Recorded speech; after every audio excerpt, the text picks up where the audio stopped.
आज से 13 साल पहले यानी 26 जुलाई 2008 को हुए सिलसिलेवार बम धमाकों से दहल गया था अहमदाबाद। दहशत के वो 70 मिनट जिसने पूरे देश को झकझोर कर रख दिया था। इस ब्लास्ट में 56 लोगों की मौत हो गई थी। इस मामले में पिछले सप्ताह 49 लोगों को दोषी ठहराया गया था। इस मामले में आज अहमदाबाद की विशेष अदालत ने उन 49 दोषियों के लिए सजा का ऐलान करते हुए 38 को फांसी और 11 को आजीवन कारावास की सजा सुनाई है।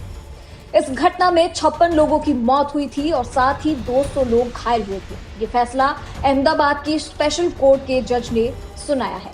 कैसे इस घटना को अंजाम दिया गया था और इन धमाकों के पीछे की कहानी क्या थी? उस दिन शाम के समय बाजार गुलजार थे और लोग अपने दैनिक जीवन में व्यस्त थे।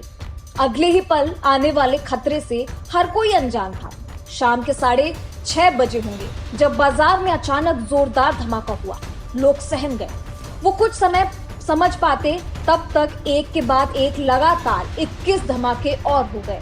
45 मिनट में सब कुछ तबाह हो गया। 56 लोग मारे गए। 260 लोग जीवन और मृत्यु के बीच संघर्ष कर रहे थे और जो बच गए वो मृत्यु के भयानक दृश्य और भयानक दास्ता के सामने थे जिन्हें कभी भुलाया नहीं जा सकेगा। बम ब्लास्ट करने के लिए दिल्ली से इंडियन मुजाहिदीन के 12 आतंकी गए थे। जुलाई 2008 को राजधानी से अहमदाबाद में बम ब्लास्ट करने के लिए दिल्ली से इंडियन मुजाहिदीन के कुल 12 आतंकी गए।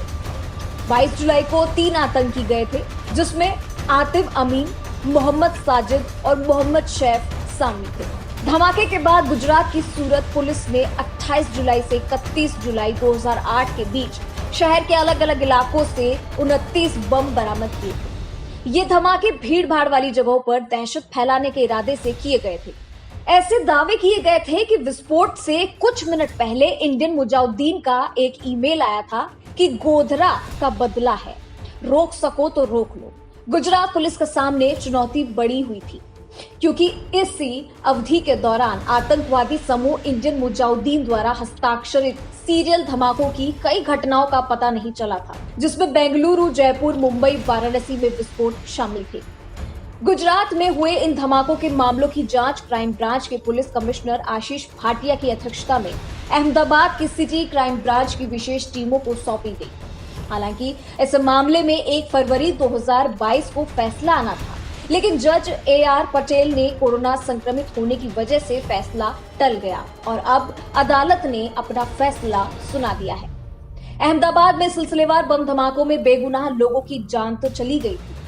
गुजरात के तत्कालीन मुख्यमंत्री नरेंद्र मोदी और गृह मंत्री अमित शाह ने मामले को गंभीरता से लिया और उन्होंने न केवल गुजरात से बल्कि देश से आतंकी गतिविधियों को समाप्त करने पर विचार किया।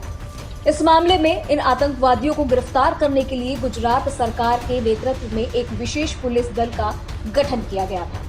अहमदाबाद सीरियल ब्लास्ट में 78 आरोपी थे। एक आरोपी बाद में सरकारी गवाह बन गया।